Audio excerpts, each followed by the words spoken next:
కార్యక్రమాలు సక్రమంగా జరగాలని. అటువంటి దాన్ని వీళ్ళు డబ్బులు స్వామివారి తినేసి పథకాలకు వాడుకుని స్వామివారి పేరు కూడా పెట్టకుండా మళ్ళీ స్వామివారి యొక్క ఆ పవిత్రతను దెబ్బతీసే పని చేయడం, ఇన్ని లక్షల కోట్ల మంది మనస్సులను గాయపరచడం, ఇది చాలా అన్యాయం. ఇది జరిగినందుకు తర్వాత వారికి ఏం జరగకూడదు, జరుగుద్ది, అది వేరే కథ. కానీ ఇప్పుడు అర్జెంట్ గా చేయాల్సిన పని టీటీడీలో హిందువులు మాత్రమే ఉండాలి, పూర్తి దేవాదాయ శాఖ అంతా. వాళ్ళు హిందువులో కాదు ఎలా తెలుస్తుంది? ప్రక్షాళన జరగాలంటారు, పరీక్ష పెట్టాలి.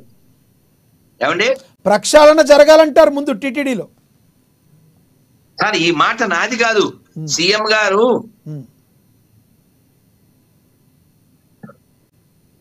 ఎవరో మూర్ఖుడు ఫోన్ పెడుతున్నాడు, ఎవరన్నా కట్ చేస్తే ఫోన్ మళ్ళీ చేయాలి. మూర్ఖుడు ఫోన్ మీద ఫోన్ చేస్తున్నాడు. కట్ చేయండి సార్, కట్ చేయండి, ఆ ఫోన్ కట్ చేయండి. కట్ చేస్తేనే వాడు మళ్ళీ చేస్తున్నారు. ఎవరు కట్ చేస్తే గ్యాప్ ఇవ్వాలి, మూర్ఖులు కాబట్టి మళ్ళీ చేస్తున్నారు. సో దేవాదాయ శాఖ ఈ టీటీడీలో పనిచేసే వాళ్ళందరూ హిందువులు అయి ఉండాలి. దానికోసం ఏం చేయాలంటే ప్రతి వాడు తిలకదాన చేయాలి సార్. ఫస్ట్ పాయింట్,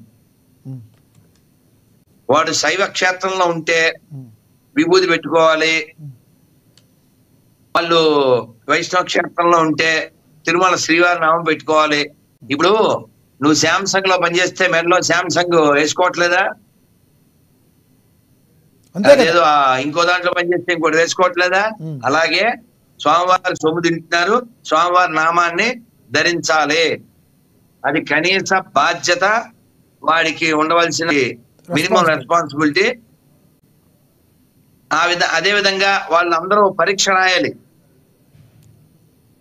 తిరుమల ప్రాశస్తానికి సంబంధించి 7 కొండల పేర్లు, గోవింద అంటే అర్థం ఏమిటి, ఈ దేవాలయాన్ని ఎవరు కట్టించారు ఇత్యాదిగా మన యొక్క స్వామివారి గ్రంథాల్లోంచి 100 ప్రశ్నలు ఇవ్వాలి. వాడికి 70 మార్కులు రావాలి. అలా వచ్చిన వాడే అక్కడ ఉద్యోగం చేయాలి. వాడు రోజు తిరునామం పెట్టుకోవాలి, రోజు గోవిందనామాలు నోటికి వచ్చేయాలి. ఈ మీరు చెప్పినవన్నీ బాగున్నాయి.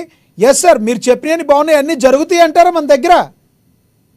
ఇది జరగదు. ఏమండో, ఇప్పుడు రాజు తలుచుకుంటే దెబ్బల కొదవా అని, రాజుకు భక్తి ఉంటే మీ పేరు ఏమిటండి? నా పేరు లక్ష్మీనాగ్ అండి గురుగారు. లక్ష్మీనాగ్ గారు, ఇప్పుడు మీరు వినుండకపోవచ్చు, మనకి రుక్మాంగదుడని రాజు ఉండేవారు. ఆ రాజుగారు రేపు ఏకాదశి అనగా ముందు రోజు టౌకు వేయించేవాడు రాజ్యంలో.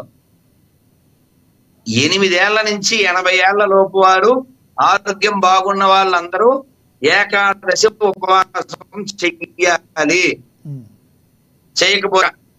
సో కాబట్టి రాజుగారు అనుకుంటే అవుతుంది. అనుకుంటే అది కాక మనం చెడు కోరడం లేదు, మంచి కోరుతున్నాం. కాబట్టి గోశాలకి ఎవరి దగ్గర ఒక్క చుక్క పాలు తీసుకోవద్దండి.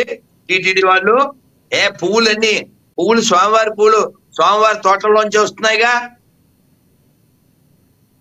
అదే విధంగా స్వామివారి పేరే గోవిందుడు. ఆ పేరు ఎందుకు వచ్చింది? స్వామివారు గోవుల్ని కాసిన వాడు. గోవు కోసం వెంకటేశ్వర దెబ్బతిన్నారు.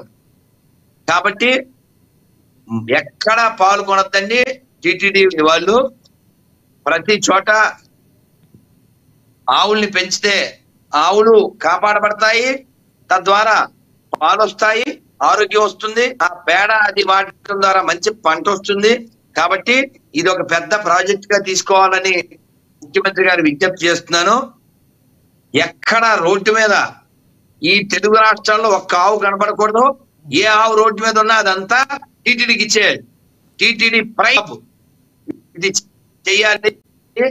చేస్తే మిమ్మల్ని గుర్తుపెట్టుకుంటాడు, లోకం కూడా గుర్తుపెట్టుకుంటారు. ప్రస్తుత ప్రభుత్వం మీద, ఆంధ్రప్రదేశ్ ప్రభుత్వం మీద మీకు నమ్మకం ఉందా? చెయ్యాలండి. ఎందుకంటే ఇప్పుడు గతంలో ఉన్నటువంటి ఆయనకి వెంకటేశ్వర అంటే నమ్మకం లేదు. ఆయన వేరే మతస్థుడు, మనకు తెలుసు, గుడికి రాలేనటువంటి బ్యాచ్ అది.